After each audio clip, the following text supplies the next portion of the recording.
En las diferentes aplicaciones industriales que conocemos, encontramos aplicaciones también en donde se exige un comportamiento del motor fuera del estándar, fuera de lo normal. Estamos hablando de esos procesos en donde necesitamos cambiar el sentido de giro del motor, ya que la aplicación sí lo exige, así como también aplicaciones en donde necesitamos que el motor se detenga por condiciones propias del proceso, bajo condiciones de control que yo como usuario debo tener claras y debo conocer para producir estas situaciones. Hola queridos suscriptores, bienvenidos a su canal Ingeniería, Experiencia y Conocimiento. Continuando con nuestro curso de variadores de velocidad y arrancadores suaves, quiero compartir con ustedes el curso intermedio, el módulo intermedio en esta interesante serie de conversatorios y de charlas técnicas y comerciales en variación de velocidad y arrancadores suaves. En esta ocasión quiero compartir con ustedes los diferentes tipos de frenado que exigen las diferentes aplicaciones industriales, así como condiciones de calidad de energía que es interesante conocer para identificar la manera más adecuada en que un motor eléctrico debe comportarse. En primer lugar, quiero compartir con ustedes los diferentes tipos de frenado, como dijimos anteriormente. Si el torque de frenado requerido es superior al 15%, debemos aplicar uno de estos tres métodos de frenado para alcanzar el rendimiento especificado o las condiciones exigidas por la aplicación de parte de nuestro motor eléctrico.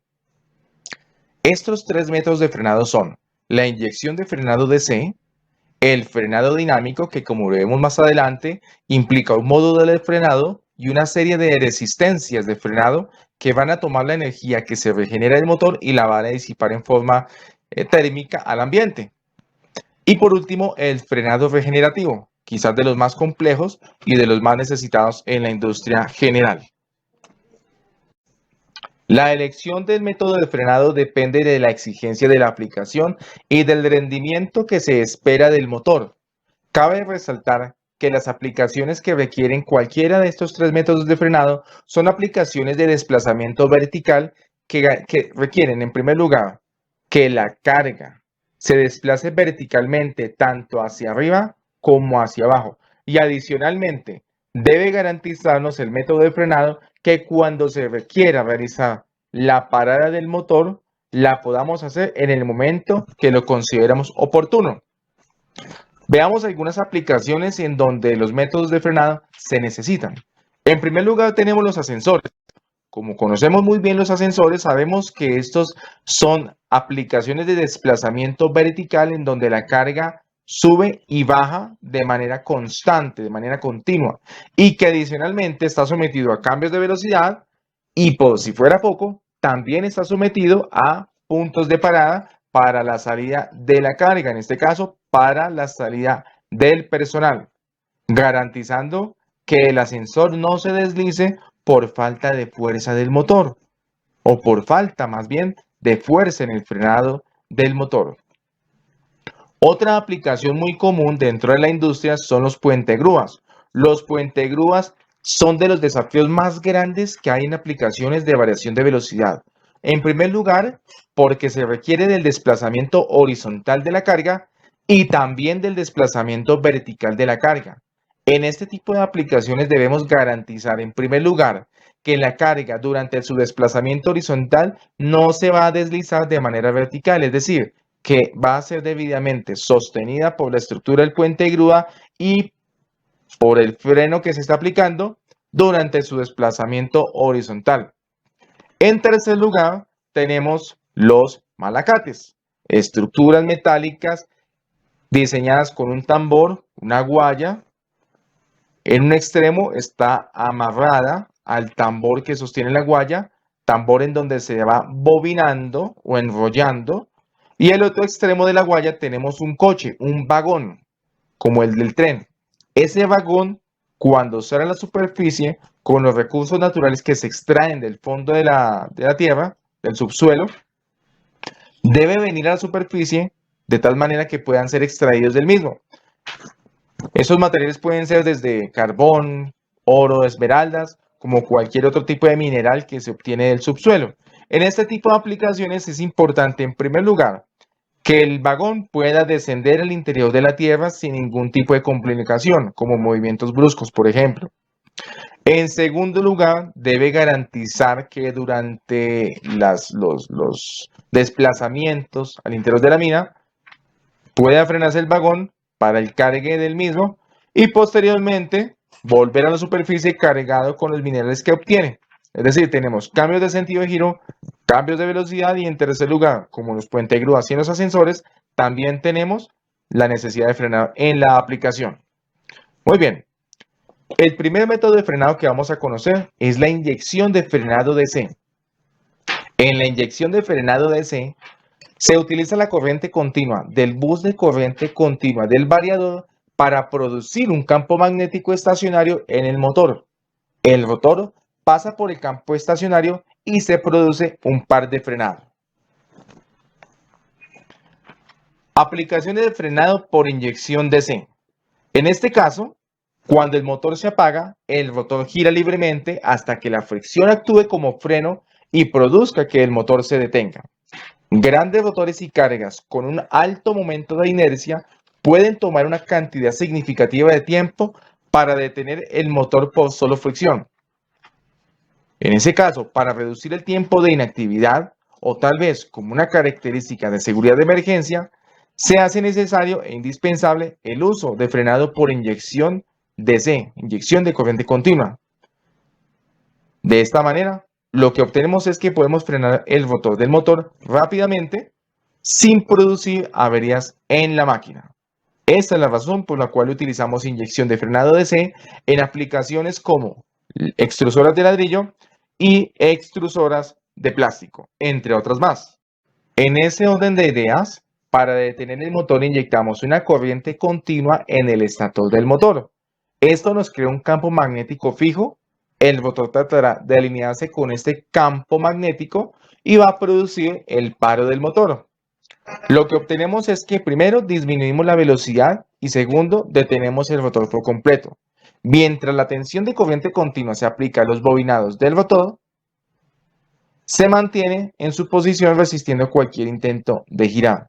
Mucha atención, porque entre mayor sea el voltaje que aplicamos, mayor fuerza y mayor energía de frenado vamos a tener para la retención del motor. Hablábamos al comienzo, no es lo mismo frenar un motor de 15 caballos que frenar un motor de 150 caballos. Dentro de la inyección de frenado DC, quiero compartir con ustedes algunos parámetros que varían, claro, de acuerdo a cada marca y de acuerdo a cada tipo de variador. Pero puntualmente vamos a mencionar algunos de ellos para que cuando estemos frente a un variador de velocidad, sepamos qué nos vamos a encontrar cuando estemos configurando dentro de ese variador la inyección de frenado DC. En primer lugar, tenemos parámetros como el P145 de un variador X, que está relacionado al módulo de frenado. Quiero hacer una observación antes de continuar, un pequeño paréntesis, y es que estos parámetros varían de acuerdo a cada motor. En este caso, el parámetro P145 está ligado al módulo de frenado. En este caso, como estamos hablando de inyección de frenado DC, este módulo de frenado, el brake chopper, debe estar deshabilitado, debe estar en 0, como lo está por defecto. Tenemos también parámetros en este caso, puntualmente en este caso, como el P148, donde estamos indicándole al variador qué nivel de corriente eléctrica voy a utilizar para frenar el motor. También tengo un parámetro que me está preguntando, que me está solicitando en cuánto tiempo quiero que el motor pare. También tengo un parámetro que me está diciendo qué nivel de frecuencia voy a utilizar para la parada del motor, para la detención del motor, para el freno del motor. Recordemos que la frecuencia está íntimamente ligada con la velocidad y son directamente proporcionales, es decir, mayor frecuencia, mayor velocidad, menor frecuencia, menor velocidad. Pero también sabemos del módulo anterior, del módulo 1, en los comentarios, en el primer comentario les voy a dejar el link para que ustedes puedan acceder al primer módulo para quienes no han ingresado. Hablábamos también de que la relación entre la velocidad y el torque o la velocidad y la fuerza del motor son inversamente proporcionales. Es decir, si yo aumento la velocidad o si aumento la frecuencia, voy a disminuir la fuerza. Pero si yo disminuyo la velocidad o disminuyo la frecuencia, voy a aumentar la fuerza del motor. Es decir, que en este parámetro, entre menor sea la frecuencia, mayor fuerza para frenar el motor voy a tener a mi disposición. Muy bien, también tendré parámetros que me van a decir, ok, dime cuánto tiempo necesitas mantener frenado el motor. En este caso, la tabla de parámetros de este variador X me está diciendo que puede llegar hasta 600 segundos. Es importante tener presente el tiempo durante el cual voy a mantener frenado el motor. Mucha atención, porque como es una corriente que estoy inyectando al bus de corriente continua del variador, puedo generar un cortocircuito si el periodo de tiempo es muy largo. ¿Cómo lo voy a identificar? Muy sencillo. El variador puede disparárseme durante la inyección de frenado DC por sobrecarga, por sobrevoltaje, y bajo esas condiciones estoy entendiendo que el tiempo de frenado que estoy aplicando al motor es demasiado extenso. Ok, ahora expliquemos un poco también lo relacionado con el frenado dinámico, nuestro segundo método de frenado. Este es un proceso en el cual la energía regenerativa de la carga se disipa como calor a través de un banco de resistencias de frenado. Lo que estamos viendo en la imagen es la estructura interna de un variador de velocidad. En primer lugar, tenemos una etapa de conversión, la cual está conformada por una serie de puentes rectificadores a través de diodos. Esa es la etapa de conversión. A través de esa etapa de conversión obtengo un voltaje DC. Este voltaje DC, recordemos, es necesario para eliminar ruido eléctrico, interferencia electromagnética, algunos niveles de distorsión armónica también, lo cual me permite posteriormente, en la etapa donde se encuentra el inversor y que está conformado por transistores IGBTs, tener una señal AC, una señal sinusoidal a partir de ese voltaje DC. Lo que obtengo realmente es una frecuencia variable y un voltaje variable, en donde esa relación entre el voltaje y la frecuencia es constante. Es decir, yo varío el voltaje en función de la frecuencia, pero lo hacen de manera constante, de manera gradual, de tal manera que si mi frecuencia es de 60 Hz, la nominal para Sudamérica, y mi tensión en el variador es de 460 voltios, cuando yo vaya en 30 Hz, que es la mitad o el 50% de esta frecuencia de 60 Hz, voy a tener de manera constante también un nivel de tensión equivalente al 50%. Es decir, que si la tensión nominal es de 460 voltios AC, voy a tener exactamente 230 voltios en AC. Eso es a lo que se refiere cuando hablamos de relación voltaje-frecuencia constante. Muy bien. ¿Qué tengo a la salida de este variador de velocidad? Tengo conectado el motor. Este motor, vamos a imaginarnos que el variador junto con este motor están controlando un ascensor. Recordemos muy bien que un ascensor solamente tiene dos tipos de movimiento, ascenso y descenso, subir y bajar la carga. Eso es todo lo que hace un ascensor, con sus diferentes paradas en sus diferentes pisos, el tiempo que tenga que detenerse, pero puntualmente realiza solamente esos dos movimientos con la cabina, ascender y ascender, ascender y ascender. Eso es todo. Sucede que cuando el motor está realizando el descenso, el motor está comportándose en un sentido de giro para el descenso de la cabina del ascensor. Pero cuando el ascensor empieza a ascender, se hace indispensable que el motor cambie su sentido de giro. En ese momento, cuando el motor cambia el sentido de giro, es cuando se presenta energía regenerativa. Esta energía entonces es devuelta a la red eléctrica, pero como tenemos un método de frenado dinámico, lo que estamos haciendo realmente es que esta energía que está siendo retornada hacia la red eléctrica a través del motor, por el cambio de sentido de giro, va a ser dirigida a través del módulo de frenado, el cual está conformado también por módulos IGBTs, sea dirigida esa energía regenerativa hacia las resistencias de frenado, las resistencias de calefacción. Realmente lo que hace es que esa energía la convierte en calor, la disipa térmicamente al ambiente. Es común encontrar en tableros eléctricos de ascensores, de malacates y de puente grúas un pequeño tablero al lado en donde se encuentran estas resistencias de frenado, o incluso algunos fabricantes de tableros de una forma un poco más coloquial dejan estas resistencias montadas en la parte externa del tablero donde se encuentra el variador de velocidad que controla este ascensor. ¿De acuerdo? Muy bien, esto es lo más importante de conocer en el método de frenado dinámico. En el frenado dinámico hay un concepto muy importante a tener presente y es el ciclo de trabajo. El ciclo de trabajo se basa en un periodo de 60 segundos. Por ejemplo, si hablamos de una resistencia con un ciclo de trabajo del 20%, puede llevar la corriente durante 12 segundos fuera de cada 60 segundos al 100%. Realmente el ciclo de trabajo que nos está diciendo que puedes frenar tu aplicación después de cada 60 segundos. Es decir, que tras un periodo de trabajo de 60 segundos, puedes frenar la aplicación, en este caso, 12 segundos. Ahora bien, esto está definido precisamente por el ciclo de trabajo, el porcentaje al que corresponde el ciclo de trabajo en esta resistencia de frenado. A grosso modo, ¿qué está diciendo este tema? Lo que nos está diciendo es 60 segundos es el 100% equivalente al ciclo de trabajo nominal. Tomamos ese 100% y lo dividimos por el valor que corresponde al ciclo de trabajo de la resistencia, en este caso 20%. Y eso nos da 5. Ah, ok. O sea que yo tomo esos 60 segundos de ciclo de trabajo nominal, lo divido entre 5 y lo que tengo son los 12 segundos a los que puedo frenar mi aplicación después de los 60 segundos. Eso es lo que nos está diciendo. La misma teoría aplica para el ejemplo número 2. Por ejemplo, si hablamos de una resistencia con un ciclo de trabajo del 50%, puede llevar la corriente durante 30 segundos, cada 60 segundos al 100%. Recordemos, siempre el ciclo de trabajo nominal equivale a 60 segundos y por ende corresponde al 100%. Si estamos hablando de que el ciclo de trabajo de mi resistencia es del 50%, pues sencillamente es la mitad de 100.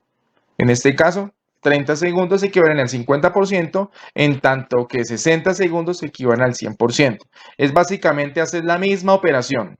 Tomamos el 100%, lo dividimos entre 50, nos da un valor de 2, es decir que tomamos mi ciclo de trabajo nominal de 60 segundos y al dividirlo en 2, tengo que equivale a 30 segundos. Eso es realmente lo que nos está diciendo la formulación tan sencilla que estamos manejando. ¿Qué es importante? El torque.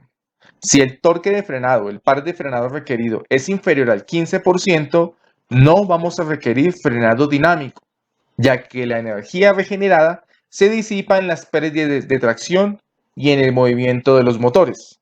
Es algo a tener muy presente para el desarrollo de este tipo de cálculos en frenado dinámico.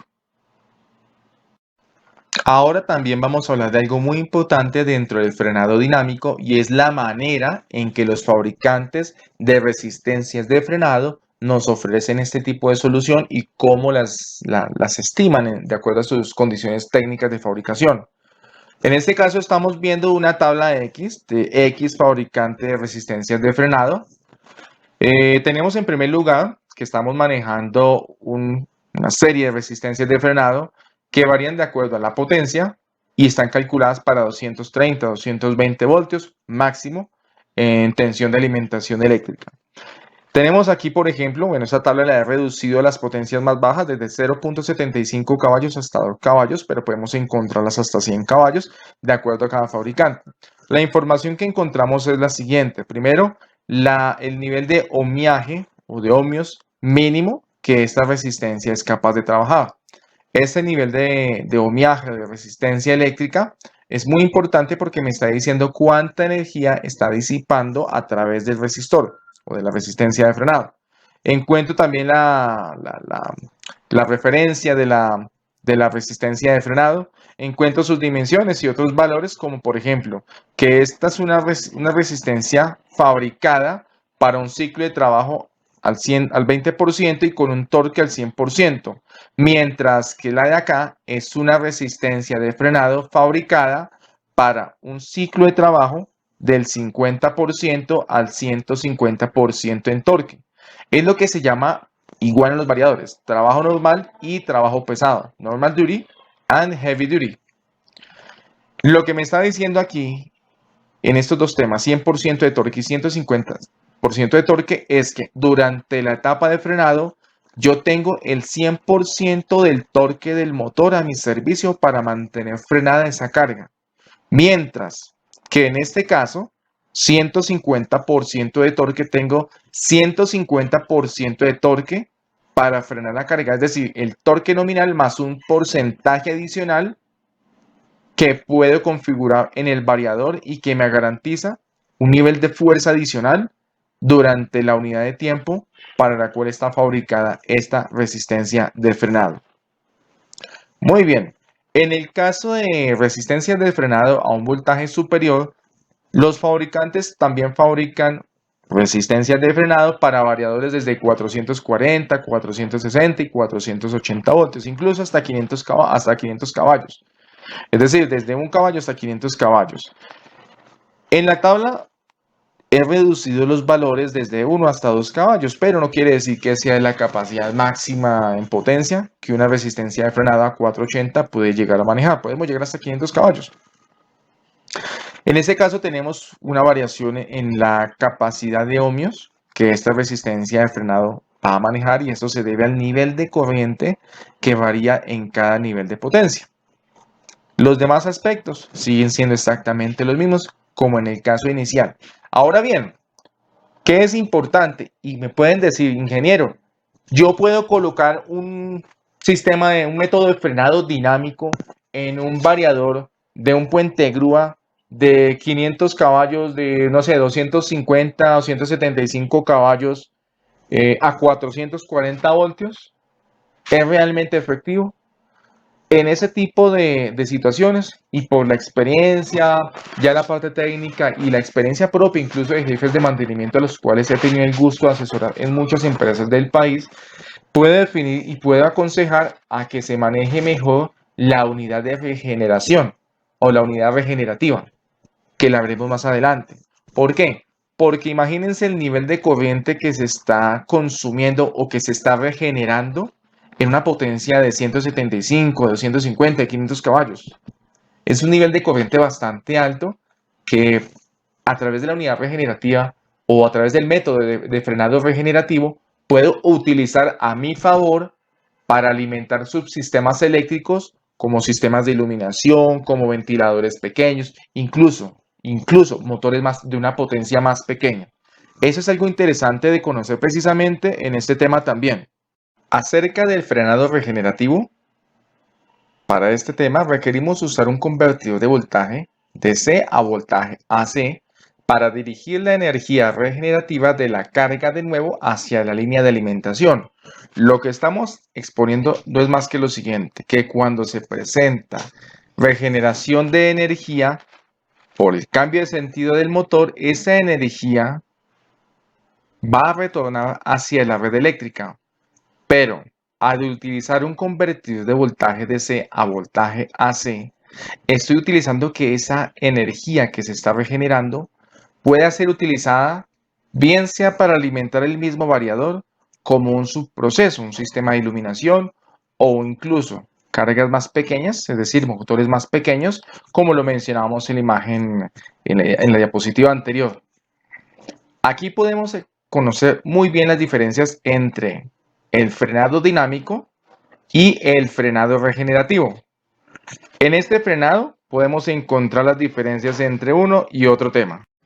Podemos ver entonces que en el método de frenado dinámico tenemos la alimentación eléctrica hacia el variador y el control y alimentación del motor a través del variador, como lo estamos viendo.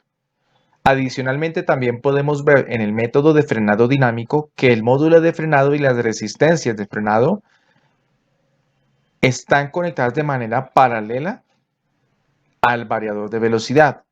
Y recordemos también que la energía regenerada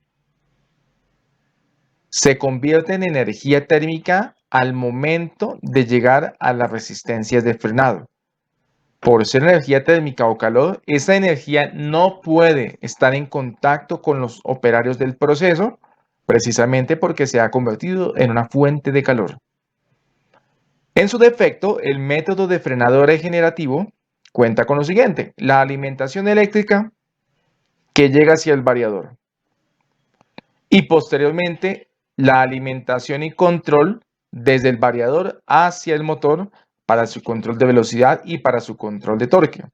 La unidad regenerativa, en este caso hablamos de una RC5, lo que hace es tomar la energía que proviene del motor y la desvía a través de la unidad regenerativa hacia la alimentación para evitar temas de cortocircuito. Esa es la manera en que funciona el método de frenado regenerativo. Conozcamos también los diferentes componentes eléctricos que hacen parte del método de frenado regenerativo. En primer lugar, tenemos una reactancia de coordinación que llega al variador. Es decir, tenemos la red eléctrica, el electrificador, el suministro eléctrico. De ahí pasamos a la reactancia de coordinación o reactancia de línea a la entrada. Y de ahí llegamos al variador de velocidad que controla finalmente el motor. En segundo lugar, tenemos en la unidad regenerativa una reactancia de supresión para proteger del ruido eléctrico y de la interferencia electromagnética y de la distorsión armónica que se haya presentado entre el variador y la unidad regenerativa, la alimentación principal, porque estamos regenerando la energía a la red principal. En tercer lugar, tenemos los fusibles de soporte para proteger contra cualquier sobrecarga eléctrica, contra cualquier sobrecorriente que exista una vez se esté regenerando la energía. Y por último, tenemos un protector contra sobretensiones para garantizar que precisamente no se presenten temas de sobrevoltaje o de fluctuación de voltaje que afecte el comportamiento de la energía que regenera esta unidad. Esa es la manera en que funciona el método de frenado regenerativo. Ahora bien, desde la parte comercial, ¿por qué es interesante hablar de frenado regenerativo en aplicaciones verticales o de izaje vertical con el término técnico correcto? Hablamos de aplicaciones de izaje vertical, lo que son, recordemos, ascensores, puente grúas y malacates, aplicaciones mineras. Porque precisamente en ese tipo de aplicaciones, cuando el nivel de tensión, el nivel de corriente es muy alto, yo recomiendo personalmente por encima de 100 caballos, es más eficiente manejar el método de frenado regenerativo, ya que es un nivel de corriente, un nivel de tensión bastante alto que puede ser aprovechado en otros subprocesos del sistema.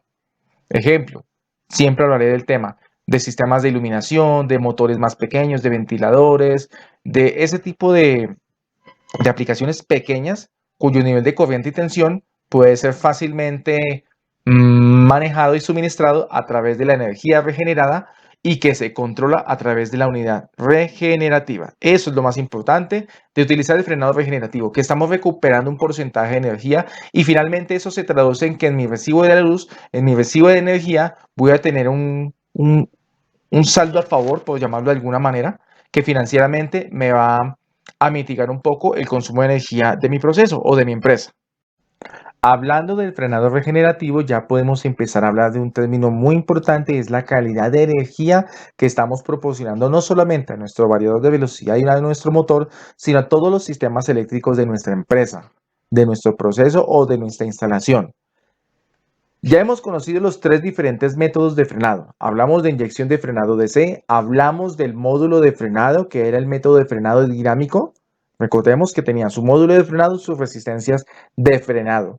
Y en tercer lugar, hablamos también del método de frenado regenerativo, en donde la energía es retornada a la red eléctrica o a la entrada del variador y desde ahí podemos alimentar eléctricamente otros subsistemas.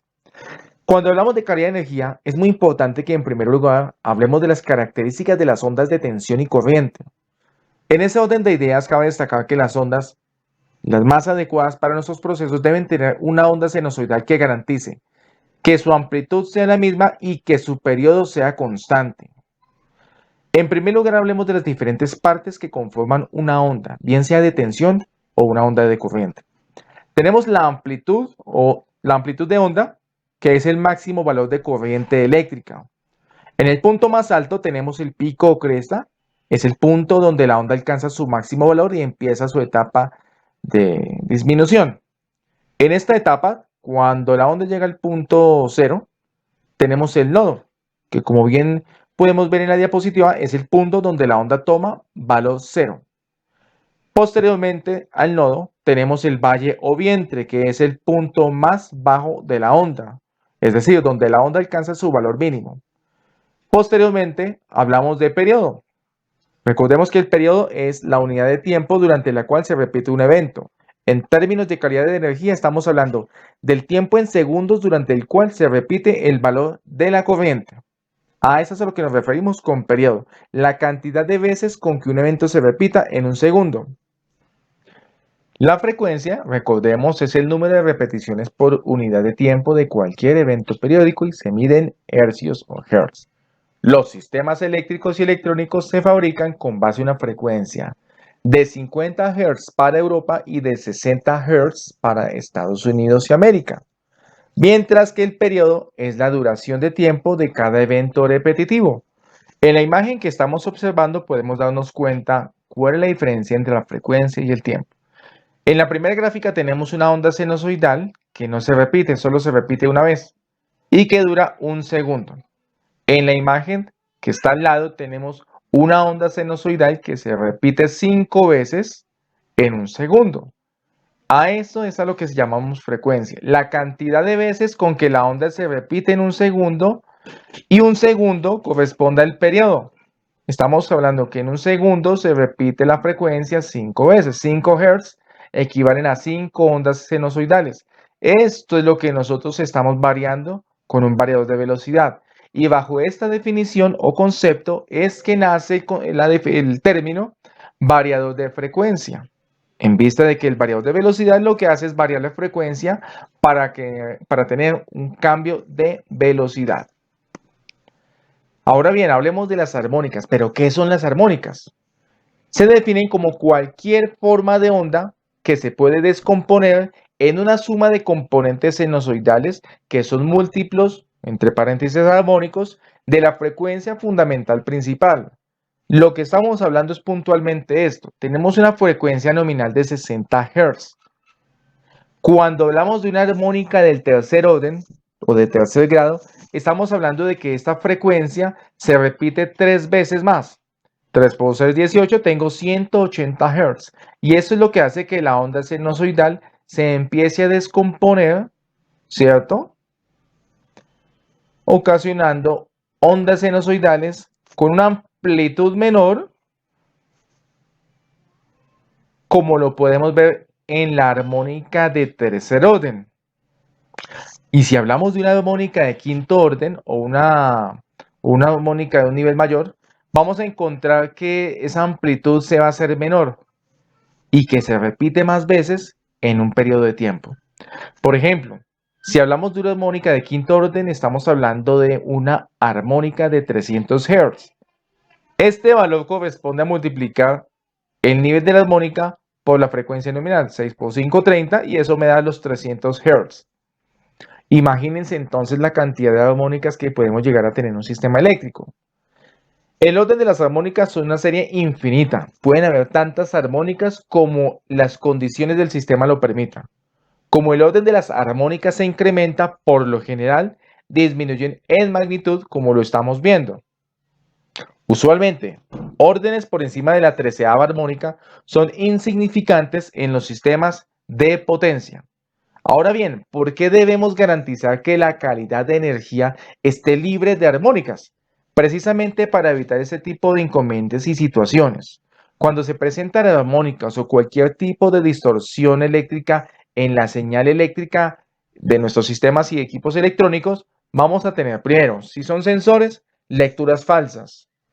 En empresas de alimentos y bebidas en el país se encontró en determinada época, hace muchos años ya, que los sensores estaban detectando algo que no existía. No estaban pasando botellas de vidrio y estaba el sensor enviándole una señal al PLC y a los contadores de la empresa, a los contadores eléctricos, de que sí estaban pasando botellas. Se pensaba que los sensores eran los que estaban dañados. Cuando se hicieron pruebas en esos sensores y en esos sistemas eléctricos, se evidenció que el sensor estaba en perfectas condiciones, pero que la señal eléctrica, la calidad de energía eléctrica que estaba llegando al sensor, estaba produciendo esas señales fantasma. La solución fue, bueno, más adelante les mostraré la solución, no me quiero adelantar al tema. En conclusión, la calidad de energía se debe prevenir y se debe proteger para evitar estos daños catastróficos en los equipos. lo que puede ocurrir como un resultado de un evento de tensión transitoria de alta energía. Este es el tipo de daños que se pueden presentar en tarjetas electrónicas, bien sea de un PLC, bien sea de un variador de velocidad, incluso en los equipos de cómputo de las oficinas administrativas de cualquier empresa. Los efectos de la señal pueden producir daños físicos y afectar las señales lógicas en equipos electrónicos. Este ruido eléctrico puede ser interpretado como un cambio legítimo de las señales on-off. Recordemos el anterior ejemplo, los sensores y sus señales fantasma. Esto resulta y se convierte en errores de operación y en tiempos muertos del equipo. De igual manera, cuando hablamos de motores, muchas veces un motor se asume que se daña porque hay una sobrecorriente, un sobrevoltaje o porque está trabajando en dos fases. Pero muchas veces se omite la razón por la cual ese motor está presentando sobretensiones y sobrecorrientes. Y se debe precisamente a la calidad de la energía eléctrica. Aquí podemos ver la manera en que la línea roja representa ese ruido eléctrico y cómo las señales 1-0 son afectadas por este tipo de ruido eléctrico.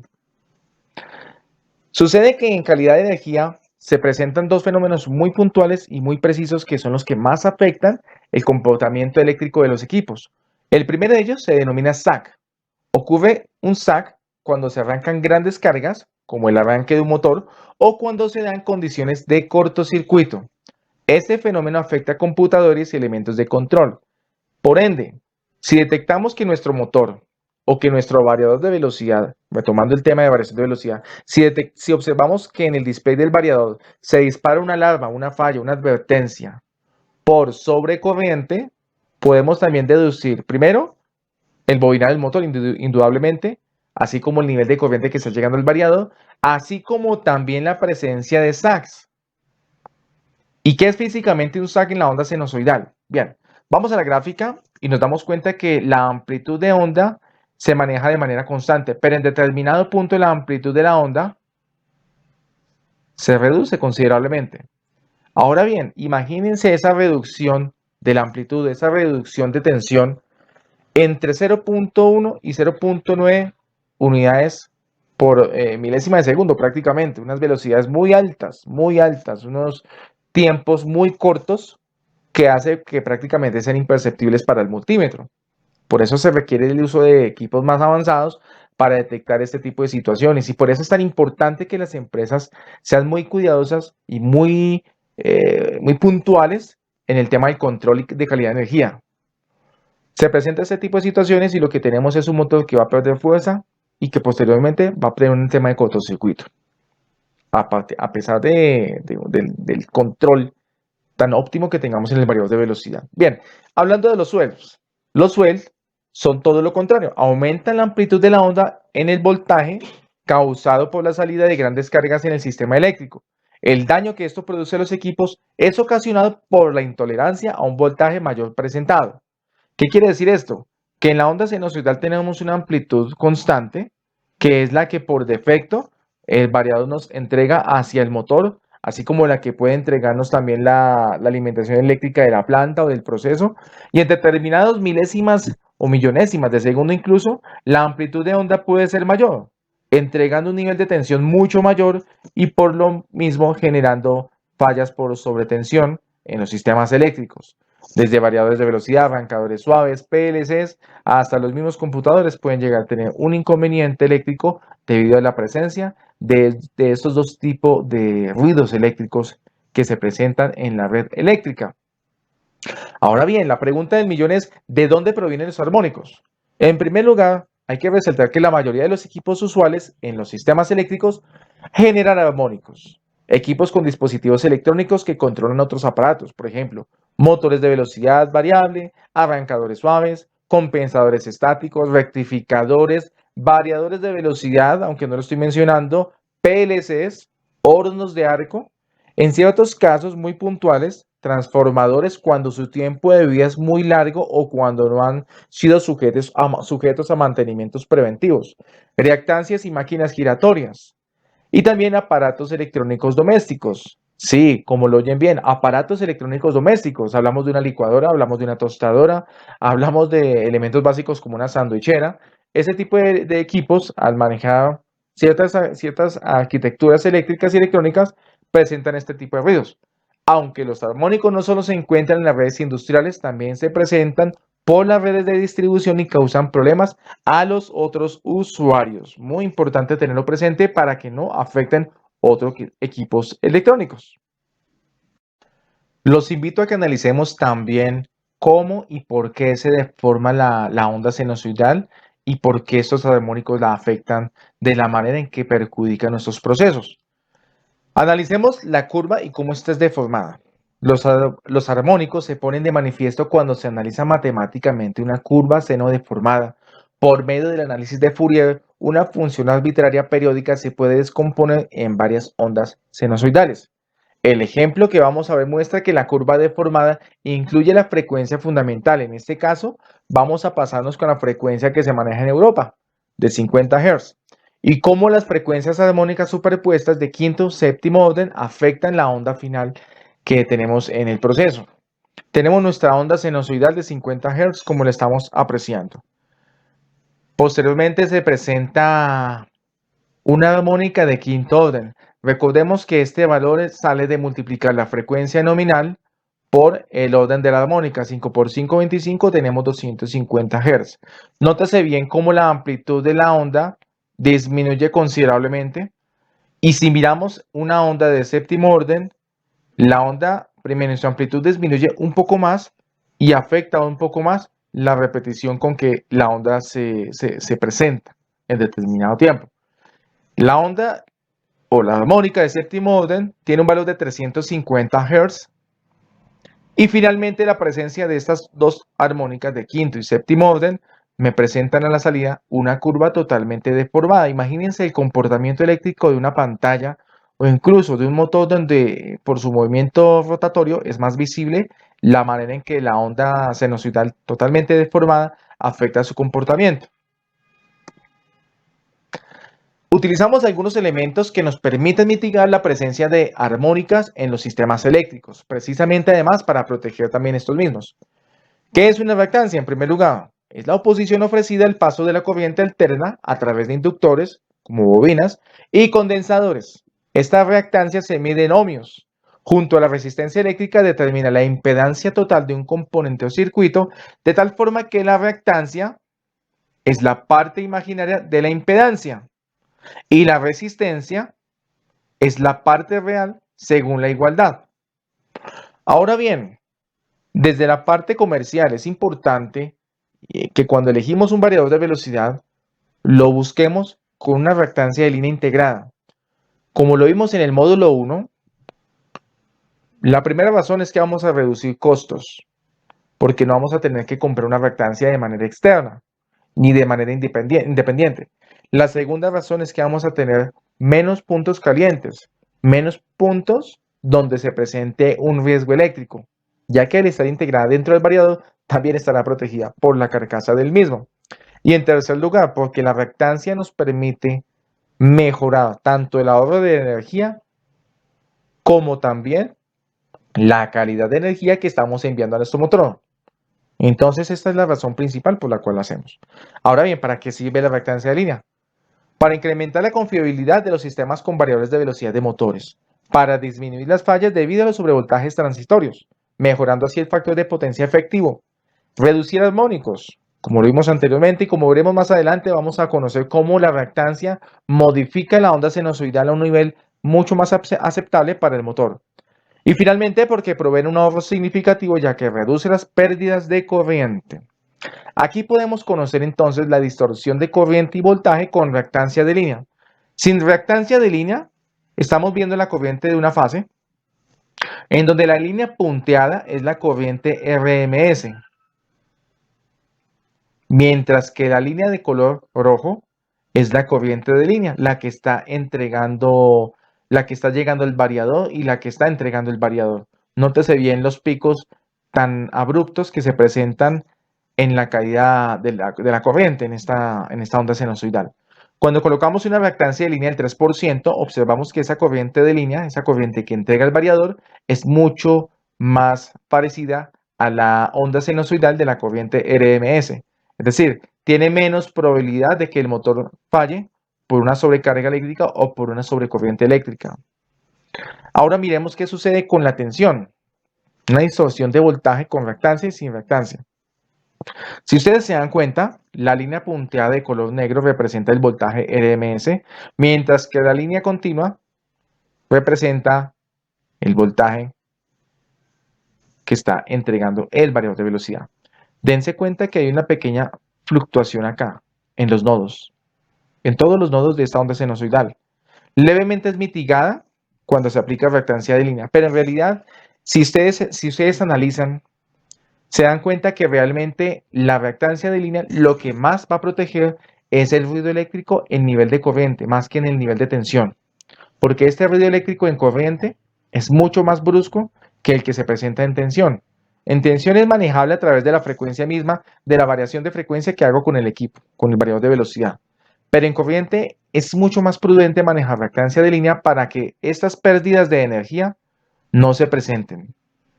¿De acuerdo? Muy importante que lo tengamos presente para garantizar que nuestros procesos trabajen de la manera más confiable y segura posible.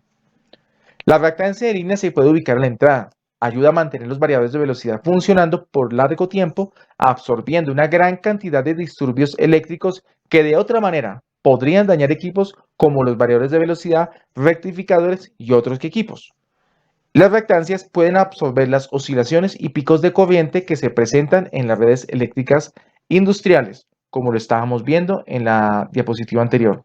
Las caídas de corriente que se están observando cuando no se maneja versus las caídas de, perdón, las caídas de corriente que se presentan cuando no se maneja reactancia de línea versus las caídas de corriente que se presentan cuando tenemos una reactancia de línea. Hablamos de reactancia de línea del 3%, quiere decir que es una reactancia de línea con un 3% de seguridad y de protección en la onda sinusoidal que está entregando. Entre más alto sea ese porcentaje, mayor rectificación y mejor calidad de energía voy a tener. Comercialmente se consiguen del 3 y el 5%. No se consiguen de un valor superior, a no ser que se diseñen, precisamente por el tamaño tan grande que estas empiezan a tomar. Muy bien. También es posible colocarle la reactancia de línea de la salida. ¿Por qué razón? Sin mencionar marcas, cuando vamos al catálogo técnico de cualquier marca de variador de velocidad, nos vamos a encontrar que los fabricantes nos garantizan que podemos tener X distancia entre el variador y el motor con la plena certeza de que la corriente que ese motor necesita está llegando al 100% garantizada para el funcionamiento de ese motor. Un ejemplo concreto. Tenemos un variador X. Ese variador X en el manual técnico me dice que yo puedo tener mi motor a una distancia de, no sé, 30 metros. Me está diciendo que después de 30 metros voy a tener que utilizar una reactancia de línea para garantizar que la corriente entre el variador y el motor es la que el motor necesita. Hay variadores que por diseño y las condiciones actuales lo permiten también, tengan un nivel de distancia mayor. Hablamos de variadores de X marca, en donde podemos tener distancias de hasta de 50, 100 y hasta 300 metros. No está ligado con la potencia ni con la corriente del variador de velocidad, está ligado con las condiciones de fabricación. Cabe resaltar que para que se garantice una buena distancia entre el variador y el motor, debemos colocar una reactancia de línea a la salida después de la distancia que el fabricante nos asegura. Ejemplo, si tengo un variador de otra marca y ese otro variador me está diciendo que puedo tener el motor a una distancia de hasta 100 metros, pues entonces me está diciendo que si mi motor ya pasó a 110 metros o 150 metros o más, voy a tener que utilizar reactancia de línea a la salida para garantizar que después de esos 100 metros todavía llegue el nivel de corriente que mi motor necesita para funcionar. Hablemos también de los filtros de radiofrecuencia o electromagnéticos. Esos son la principal solución a los problemas de interferencia electromagnética y radiofrecuencia causados por las altas frecuencias en los variadores de velocidad. Lo que hacen es prevenir la interferencia con cargas electrónicas sensibles, reduciendo las emisiones de ruido eléctrico. Los fabricantes de tableros eléctricos tenían restricciones muy serias porque nos hablaban de que cuando teníamos valga la redundancia, variadores de velocidad en un mismo tablero, teníamos que manejar X distancia entre un variador y otro para evitar que este fenómeno electromagnético se presentara y para que el calor que se presentaba entre los dos variadores no alterara el comportamiento de los equipos. Esto sucedía porque no se tenía, primero, una buena ventilación en la arquitectura del variador de velocidad. Y en segundo lugar, porque carecían de filtros de radiofrecuencia o filtros electromagnéticos que garantizaran que podíamos tener los variadores trabajando uno al lado del otro a una distancia de 0 milímetros, es decir, totalmente pegados, y evitar a través de este filtro que se generaran radiofrecuencias o interferencias electromagnéticas entre un variador y otro. Sucedía que cuando se tenían equipos grandes, y era muy común en los campos petroleros ver este tipo de fenómenos por el tamaño de variables de velocidad tan grandes que se manejaban, las potencias tan altas que se manejaban. Imagínense ustedes un variador de velocidad de 600 caballos y al lado un variador de 800 caballos. El nivel de interferencia electromagnética, el nivel de radiofrecuencia era tan alto en ese entonces que así uno de los motores, uno de los variadores estuviera fuera de servicio por la radiofrecuencia que emitía el otro variador, podía hacer trabajar el otro variador, podía hacer que entrara en servicio en determinados periodos de tiempo, en unas milésimas de segundos. Pero en esas milésimas de segundo podían haber ocurrido accidentes, desperdicios de óleo o de petróleo y bueno, cualquier cantidad de problemas de seguridad derivados de este tema.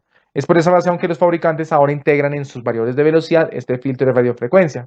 Entonces, les estoy dando también una pauta para que ustedes guíen al momento de seleccionar un variador de velocidad que tenga reactancia de línea integrada en lo posible, que tenga este filtro de radiofrecuencia. No todos los fabricantes garantizan que este filtro lo tengan integrado. De estos aspectos es que depende también la garantía de un variador de velocidad. Muy importante tenerlo presente. Filtros pasivos. Este es un tema ya mucho más completo. Ya son ligas mayores en calidad de energía. En sí lo que es un filtro electrónico formado únicamente por elementos pasivos, es decir, resistencias, condensadores y bobinas. Estos filtros pasivos resuelven el problema de la distorsión armónica aumentando la confiabilidad y la vida del equipo. Y finalmente, en los variadores de torque variable, los filtros pasivos cumplen los niveles máximos garantizados de distorsión armónica sin carga hasta carga plena. Esto también es muy importante ya que anteriormente hablábamos de variadores de velocidad, de torque variable y de torque constante. Hoy en día, los variadores pueden ser tanto de torque variable como de torque constante de acuerdo al tipo de aplicación que estemos manejando y de acuerdo al tipo de variador que hayamos escogido. Estos son los elementos que conforman un filtro pasivo. Tenemos en primer lugar la reactancia de línea. Enseguida tenemos la protección del circuito, la reactancia de sincronización que está conectada al contactor de aislamiento, entrada la reactancia de línea y salida al condensador o a los condensadores. Tenemos aquí entonces los condensadores desconectados cuando el contactor de aislamiento está abierto o cuando el variador está apagado. Y finalmente tenemos los CPT, suministros de 120 voltios a la bobina del contactor de aislamiento a través de NS y los contactos auxiliares del variador de frecuencia. Aquí podemos conocer también los filtros activos. El filtro activo, los filtros activos son sistemas aplicados a variadores de 6 pulsos. Es decir, desde variadores de 6 pulsos en adelante puede utilizar filtros activos, igual el filtro pasivo. Esos filtros son compatibles con centros de control de motores. Reducen armónicos por debajo del 5% de la distorsión armónica. Son la solución ideal para sistemas en donde existan múltiples variadores de velocidad. Eliminan armónicos inyectando corriente que se opone al paso de la corriente del sistema, compensando así la distorsión existente. Y proporciona una cierta corrección en el factor de potencia. Cuando utilizamos filtros pasivos o filtros activos, lo que tenemos finalmente es que la onda sinusoidal va a ser muchísimo más pura. Va a tener unos picos de voltaje, unas caídas de tensión y de corriente mucho menores que las que tendríamos incluso con una reactancia de línea. Amigos suscriptores, eso es todo por hoy. Espero que esta información sobre los diferentes métodos de frenado y sobre las condiciones, las causas y consecuencias de una buena calidad de energía sean valiosas para su formación académica, para su formación profesional y para su día a día. Los invito a que compartan estos videos y mi canal Ingeniería para Todos con todos sus compañeros de universidad, con todos sus compañeros de trabajo, jefes de mantenimiento, ingenieros de proyecto. Me han escrito al correo personal agradeciendo la información y bueno, de igual manera en los comentarios también les voy a dejar tanto mi correo personal como mi cuenta de LinkedIn para conocer sus comentarios y la manera en que los podamos apoyar en sus diferentes procesos. y exigencias académicas. Es un placer para mí y bueno, muchas gracias. Hasta una nueva oportunidad. Chao, chao.